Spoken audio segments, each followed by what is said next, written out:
Hail, Internet! It's Paul, it's Matt, the Dork Lords. We are here talking about the Umbrella Academy Season 2, Episodes 9 and 10. That would include the finale. Titles 743 and The End of Something. Wow. Lots of stuff happened here. Before we get into it, let's just say where we begin and end, like we typically do. We open Episode 9 on Ben sacrificing himself to save Vania and thwart the apocalypse. They actually thwart the apocalypse in Episode 9. And I guess you could frame it as Ben kills JFK. That's what indirectly. Okay. But, okay. So they thwart the apocalypse in Episode 9. What's left to do? Well, a lot. Because we end Episode 10 with, we'll talk about what happens leading up to this moment, but our heroes return to modern day the day after what was the apocalypse in Season 1. Hence, they realize, we have averted the apocalypse in the future as well. Yay, us. But they come into what they think is their domicile, the Umbrella Academy. It is no longer the Umbrella Academy. No. It is now the Sparrow Academy. There is a Reginald, who is the Reginald from the 1960s, who remembers them. And we see some shadowy figures that make up the Academy. And there's one member we know, and that is a Ben, but a version of Ben that don't know these guys. Because he's like, who are these assholes? So this is an alternate timeline Ben, or I don't know. How time works in this, I'm not sure. We can talk about that. But in any case, they're back.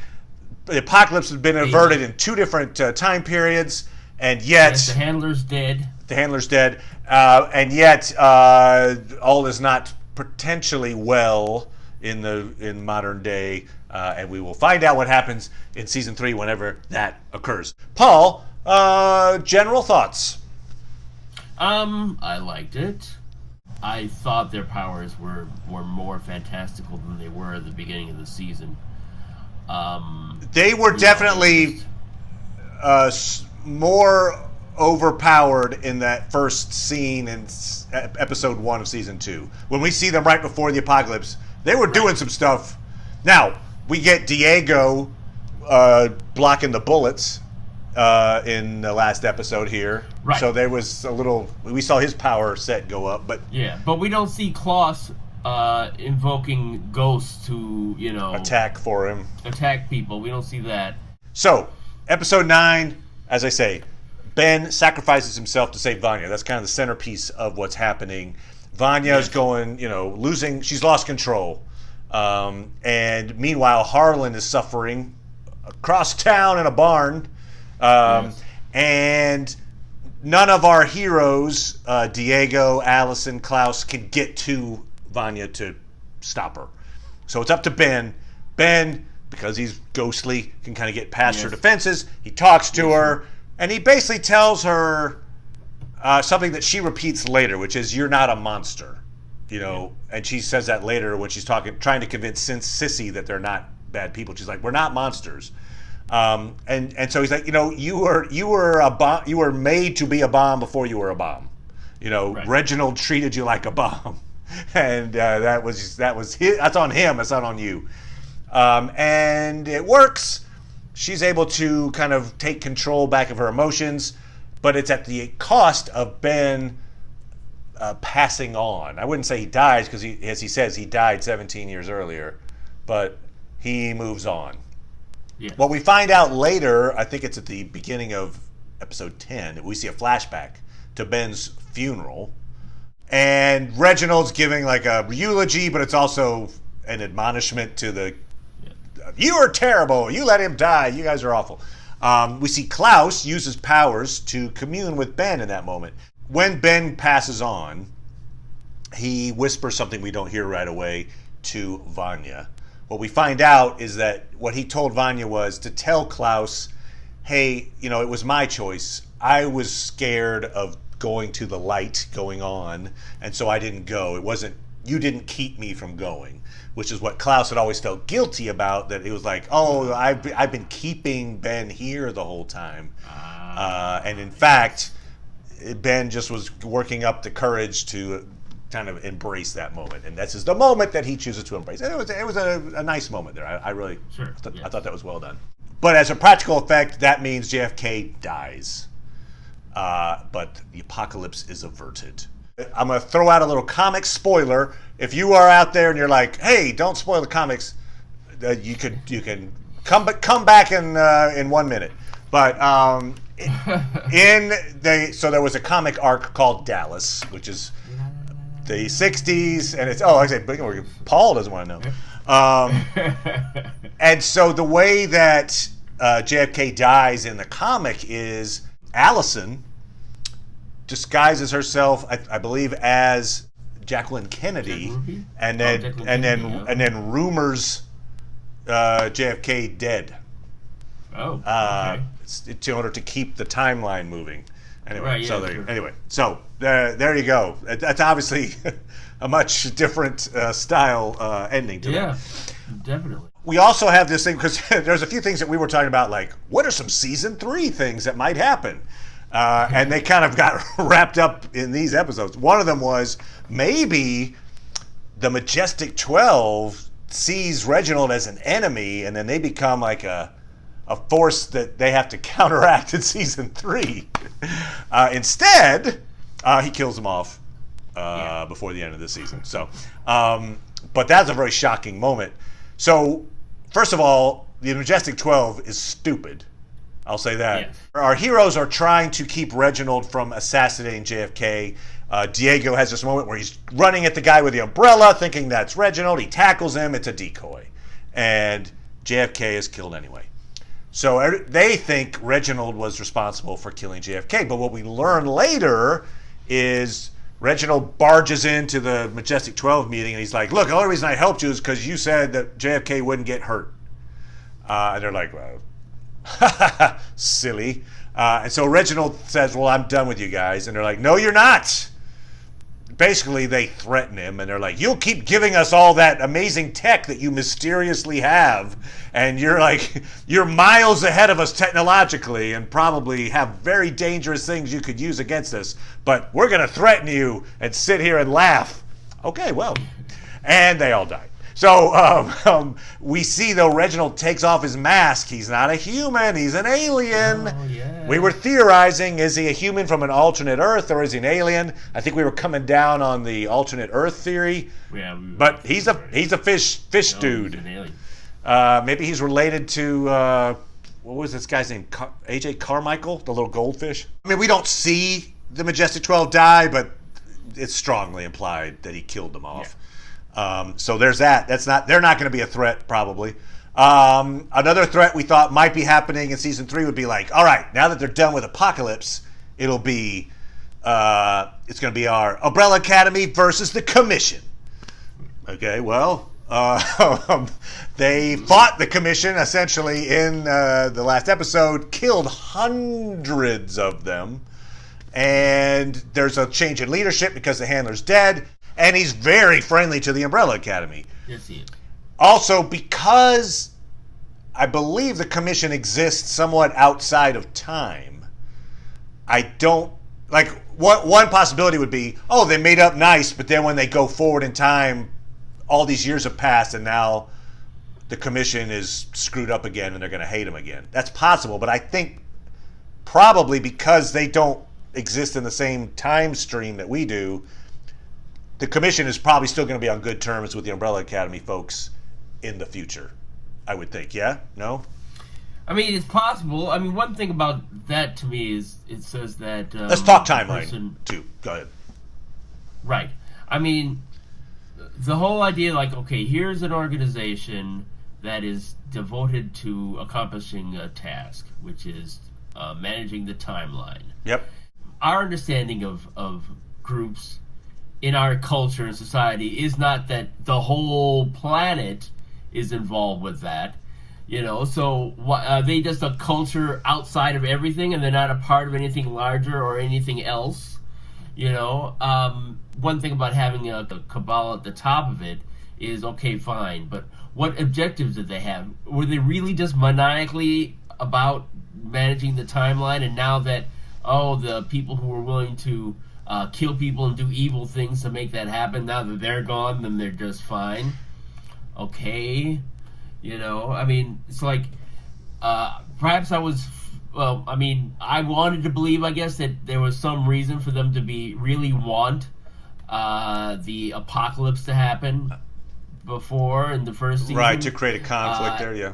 Right, and maybe they were just sort of like, okay, well, it still seems like an apocalypse is going to happen, so we're okay with what's going on. Yeah. But no, the whole thing about when they were sending the Swedes to do everything, it's just, something went wrong, so send the Swedes. That makes them not that interesting, and so maybe that's what they really are. Yeah, good point. Now, if the fundamental mission is fixing this timeline, and there has to be an apocalypse in order for this timeline to work, have they just given up that idea? They're just it's fine. Now that the bad people are gone, as you say, now our purpose is just to exist. Yeah. Right. So it's like, okay. Buy stocks. We're fine with everything now. Yeah. So as long as nothing messes with that, but of course, the idea of exactly what race is Hargreaves really a part of, and why he came to the planet and what he's up to. I've got some theories. Certainly interesting. Okay. Yeah, well, we'll talk about that. I'll lump that together toward our season 3 stuff. Okay. But I've got a theory that is almost certainly wrong that will explain everything. Right. Okay. Right. One of the things, it's a trope, but it's one that I think is maybe we should put it to bed a little bit. But in this case, it was the Handler and Lila show up in a field. They give their little exposition to Diego, and they're like, all right, we're going to kill you all. I think it's like, you and what army? This one. Ba, ba, ba. And you've got this way overkill number of folks. First of all, there's the trope of they can't shoot, right? They're stormtroopers. There's hundreds of guys with machine guns in an open field. Can't hit a target. Anyway, but that's fine. That is what it is. But it's the thing where, so Vania decides to unleash her ungodly amount of power and kill everyone except for Lila and the Handler. So she kills, I don't know, how many there were hundreds, I would say, maybe 300-ish folks that are now dead. They were commissioned, probably high-level assassins that are now gone. And then the Handler treats it like that was all part of her plan. It's like, well, now here's my secret weapon, Lila. And it's like, you see that a lot of times where a villain will just throw waves of their followers and then treat it like, yep, that's what I wanted. You're like, did you? Did you want everyone to die? I get that you didn't care, maybe. But, you're like, I'm actually happy. I'm happy that you killed off everyone that's under me, because that was part of my plan. I think you would at least be irritated, upset, maybe. I don't know. It's just, that's the part that bothers you. It kind of bothers me that it's like, yeah. Rather than my plan is to get them soft, I guess. Yeah, but did it even soften them up, and then I get the soften them up idea, but did it? Yeah, I know. Did it? It didn't. It was like, give them a false sense of confidence. Okay, sure. Anyway, so Lila, I was kind of right on that she's like a rogue type character that can take in powers, although we're still not sure. Yes, you were right. I don't think she permanently takes in the powers, it felt like, right? Because she fights each one of them, and she defeats them on their own terms. She doesn't use Allison's power to beat Luther, kind of thing. She can take in folks' powers, turn them against them. And then we've got this scenario where, in some ways the arc of the season, which is somewhat like the arc of the first season, but it was our members start apart from each other in time and space, I guess. And there's even that Diego's like, I'm a lone wolf. I don't need the pack. Back in the day. And by the end, he's the one who's saying to Lila, hey, if you want to be part of our family, you can be part of our family. And so they've united back as a family again. Yes. You've got the optimal, or at least the key event that causes that to happen is when Vanya wants to go and see her love, and no one in the family appears to want to go and save Harlan too. Yeah. Huh? And save Harlan. Yes. Yeah. And save Harlan. But then they decide ultimately to go with her, and everyone, including Five, who is probably the one that you would expect to be the least likely to do it. So they after they've averted the apocalypse in episode 9, we see that they're all wanted fugitives now. Like the world is looking for them for various reasons. They're trying to figure out how to survive in this world they've created. And Vanya says, "Oh, I think she actually was getting a psychic message from Harlan. It's like, I have to go back to help out Sissy and Harlan." And because he was freaking out because and to Five and as it turns out temporarily the rest of the group, it's like, well, that's such a small issue. You want to go deal with this little kid? We're hunted fugitives. We got to figure this out. And so it's Klaus that makes the first move to go, fine, let's do this together. And so it's like tackling this seemingly small problem, which actually turns out to be a big problem. But to them at the moment, it's like, we'll deal with this one little thing together, and it becomes this big bonding thing for them. Right. I mean, presumably, though, wherever they decided to go is where the army would have arrived. I don't think so. Because, you're right. You're absolutely right. That the army was there for them. But the anomaly that was spotted, remember they're like, we spotted an anomaly up in the time, whatever, up in the commission. Right. That anomaly, I believe, was Harlan. Yeah. And so they were investigating Harlan, but you're right. Once they did that, they were going to be like, where's our Umbrella Academy? Go! Harlan has taken in part of Vanya's powers. When he died, when he drowned, and she resuscitated him, it seems like gave him part of her power. Right. He then took that in, didn't know how to deal with it. When Carl tried to kill him, his defenses came up and he blocked the bullet and killed Carl back. So she's there to try to talk him down. And the handler's trying to recruit him like she did with Lila. She takes the power back from him, seemingly, from Harlan. Yeah, seemingly. But at the end, we do see that he's still able to levitate his toy, which, by the way, toy sparrow? Toy bird? It's a Sparrow Academy? There's maybe a tie-in? I don't know. Interesting. We'll talk about that, too. They save Harlan, although, they say, you could come to the future with us, and Sissy's like, no, it would be unsafe for Harlan. You can't guarantee Harlan's safety if we're hanging around you, so I don't want to do that. But I'm thinking, are you safe in this timeline? Like, you're probably going to be accused of murder, and you're on the run. You're going to California. Yeah. Like, are you? I don't know how safe you are in this timeline. I'll put it that way. But it's not superhero threats. I guess it's more cop threats. And she does have a child who has abilities. So that's true. Whoop, whoop, whoop, whoop.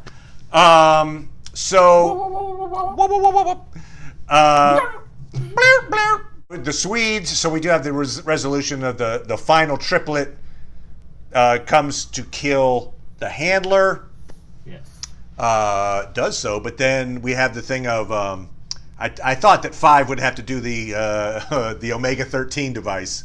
Back up a few seconds to save the world, and he does. And there's a little moment of reckoning there where the handler's already dead, and so the Swede, it's kind of the eye for an eye thing. He realizes the handler was responsible for his brother's deaths, so he's like, good day. And then we see him join the cult that Klaus started, or at least he gets on the bus, whatever. They help him out. Okay, so one of the things that happens, we have the big fight scene between Five and Old Five. Right. And then at the end of that fight, Old Five gets thrown through, uses the case. The portal. And gets thrown through the portal. That presumably is now the equation is correct. In what way?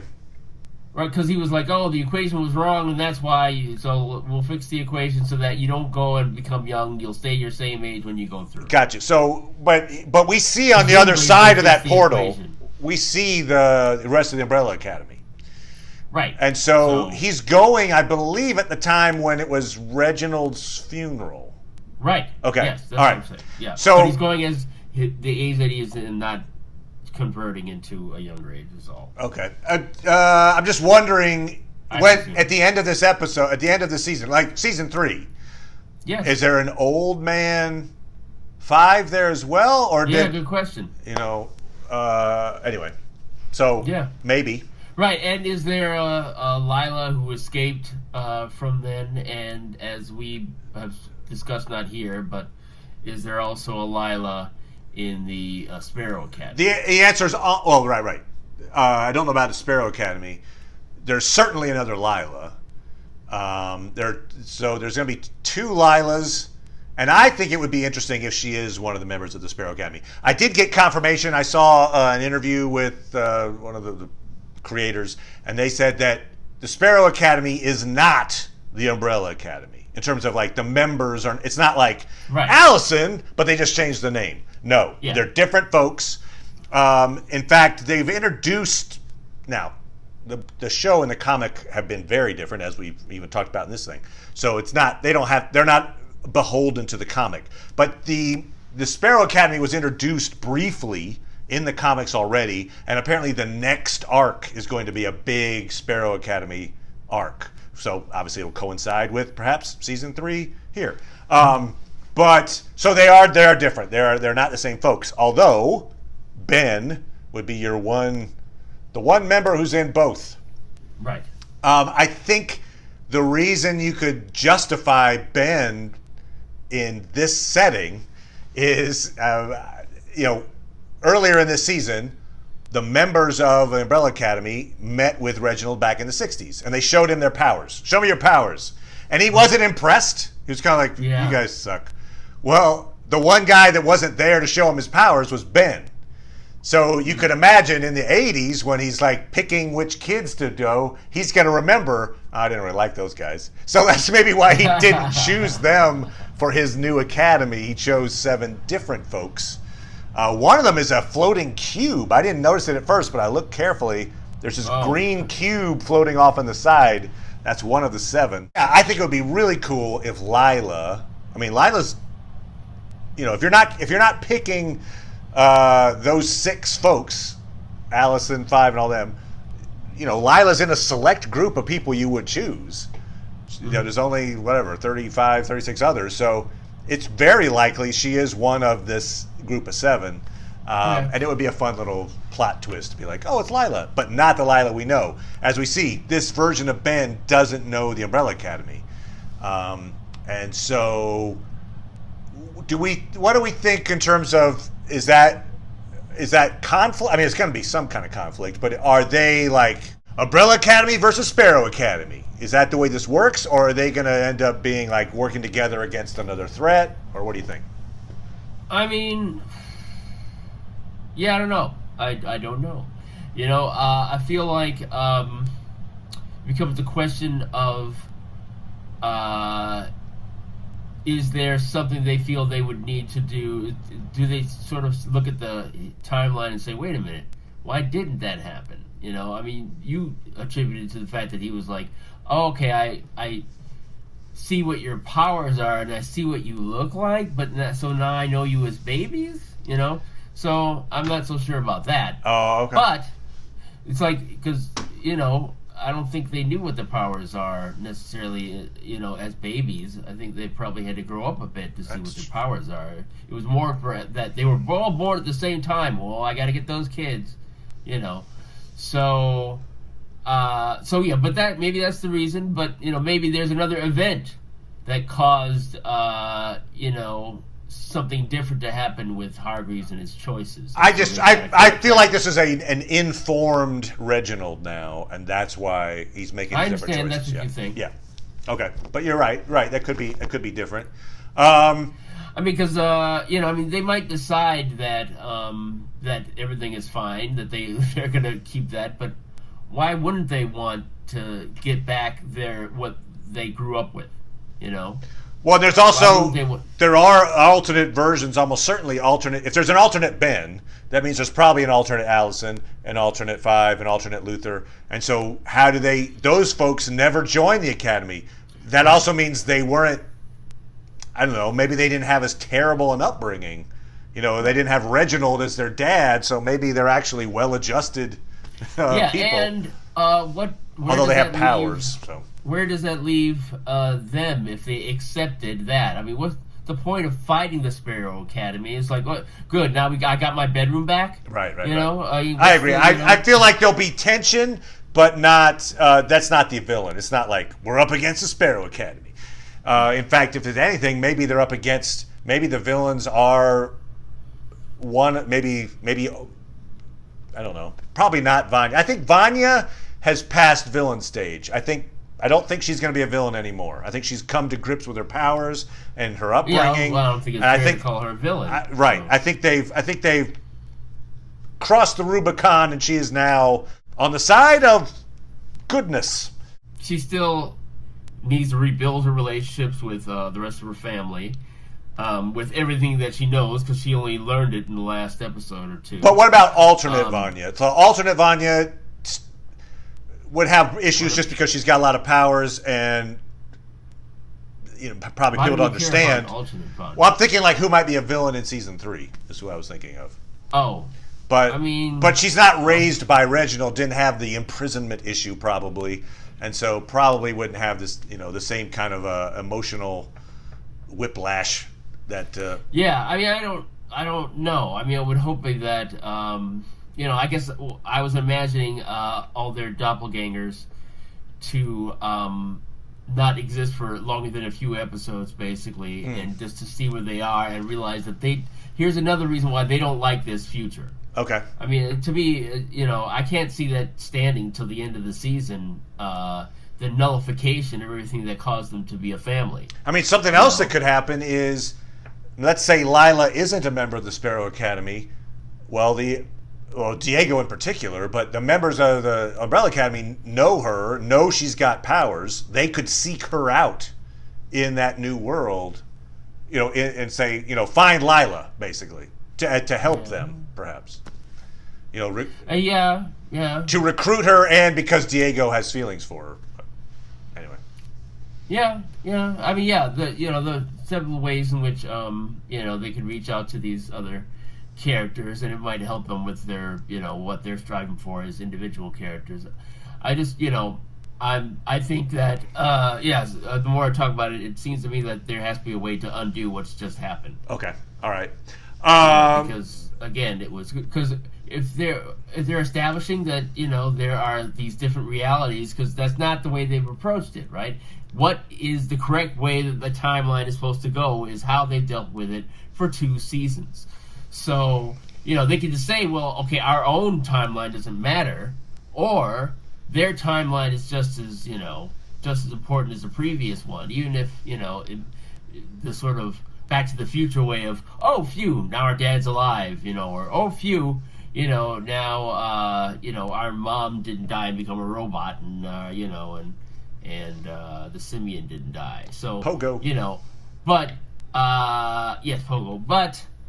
it seems to be more like the better, not better, but sort of like accepting the truth as it should be is, how do we get our family back and how we were raised, and perhaps come to an understanding, get that back, and maybe the father dies and they're okay with it, but, Like JFK. Right. As I was just talking there about Diego and Lila, I remembered that in the previous episode, or previous recap, I mentioned that I kind of hoped they weren't going with the idea that Diego was actually in love with Lila, because her actions to him seemed so offensive that Right. it didn't seem like it's really like a loving relationship, but he does. So okay, fair enough. I don't necessarily buy it, but okay, fine. Okay. I mean, one thing he was sort of saying is she drugged him and kidnapped him, and threatened to kill him. But she was really manipulated quite a bit, which they knew. Sure, but she did that stuff on her own. Were killed, and she was raised by a maniac. I get that she's got issues and a background, but the point is, she gave him a poisoned flask. And then kidnapped him, and then said, "If you don't fly right, I'm going to have to kill you." I mean, that's her talking. That's her mother said that. She wasn't like she accepted that, but thinking that she could, I mean, the whole bit about the whole thing was obviously plot driven with this whole, hey, I'm going to ignore everything that you care about and have you do what I do. Clearly plot driven. I think it made sense for that character, and so giving her some more place to go. I mean, to me, I totally buy her. I buy her reaction to everything. I just didn't buy Diego falling in love with her. That's all. Diego cared about her. It's like he certainly saw a kindred spirit in somebody who he felt was as manipulated as he was. Okay. And also, too, it's sort of like, okay, you've got these powers and you've been screwed over. You're one of us. Right, I got you. Right, the idea that the handler is a stand-in for Reginald Hargreaves. Main theme. I mean, yes, he, and they've had sex a few times. Well, lust versus love are different. It does seem like they're of a kind. All right, fair enough. Fair enough. There was all throughout your life, you've seen plenty of movies and TV shows where people fall in love quickly. Yep. Don't trip over that now. Well, it wasn't the speed at which they fell in love. It was the fact that she did terrible things to him, and he fell in love with her. But that's okay. But I got you. Beauty and the Beast. Anyway. Okay. That's right. I'm going to spin out a little theory here. Oh, okay. All right. It's the theory master. It's the Reginald theory. Wow. This spawned by two things. One, the fact that we see him here in fish form. When he takes his mask off and he's now, or whatever, I call him fish form. He looks like he had gills or something, but he's alien. Yes. We'll just say alien. So he's an alien guy, not human. That's kind of the point. Definitely not. And if we remember back to season 1, we saw this flashback. It said long ago, I believe was in the caption. And we see him on this planet with the rocket ships taking off, and apparently his wife dying, and she gives him a violin, and she dies, and then he has this canister, and he opens it up, and the little light particles come out, and he frees them. Now, he's human in that, or he's at least wearing the human mask. So it's not. I would interpret that to be that's not his home world, because why would he be dressed up as a human in his home world, right? So I think, since that seems to have been a different world long ago, I think Reginald is a member of an alien group that is similar to the Commission. Okay, he's in a group that is basically, he goes to pre-apocalyptic worlds and tries to prevent the apocalypse. Yeah. In the case of that long ago, we see these rocket ships taking off. I'm going to guess it didn't work, and they're abandoning the planet. For whatever reason, the world's ending. Also, the fact that as in his human guise, we get the idea, I got the idea that either they were married or he certainly cared for this woman who's dying. Sure. So maybe he fell in love with a person that was on this planet. He lives obviously a lot longer lifespan than humans do. She dies, and that's really that moment when he decides, I'm going to be cold, calculating guy, because when I go to the next planet to try to do this, I'm going to try to stay detached, because he's very detached now. So I'm just wondering if maybe that moment is something that we would come back to as like, hey, I used to love someone. Yes, there was someone I loved very much. She died, and I kind of made it. I would never be hurt again. Might be a thing. I'm just saying. I'm just throwing that out there. That's a reach, but I'm just throwing that out there. So anyway, here's a guy. He's trying to prevent apocalypse. He failed that time. He lets go this canister full of light particles. Those light particles look. I went back and watched this actually, just because I was like, is this a thing? And those light particles look very much like the particles that Vanya used to bring Harlan back to life. And then she takes the particles away, to save his life at the very end. Okay. So maybe these particles are like he takes them with him to these planets, and it's what he uses to infuse people with superpowers. Essentially, it's like, and that's his. You think he gave these kids what? Yes. And then that's his method of saving worlds is to create like people with abilities and then collect them, create a team, and then try to save the world. Again, this is a huge theory. There's a lot of guesswork there. Maybe he's releasing that canister because maybe these particles are sentient. Maybe they're like, I almost hate to bring this up, midi-chlorians. But anyway, anyway, just saying. I think maybe the takeaway is I think Reginald, his job as an alien is to disguise himself as human, go to these human worlds, and try to prevent various apocalypse. And the way he does it is by creating superpowered folks and then creating teams to save the world. That's my thought. Anyway, I'll just throw that out there.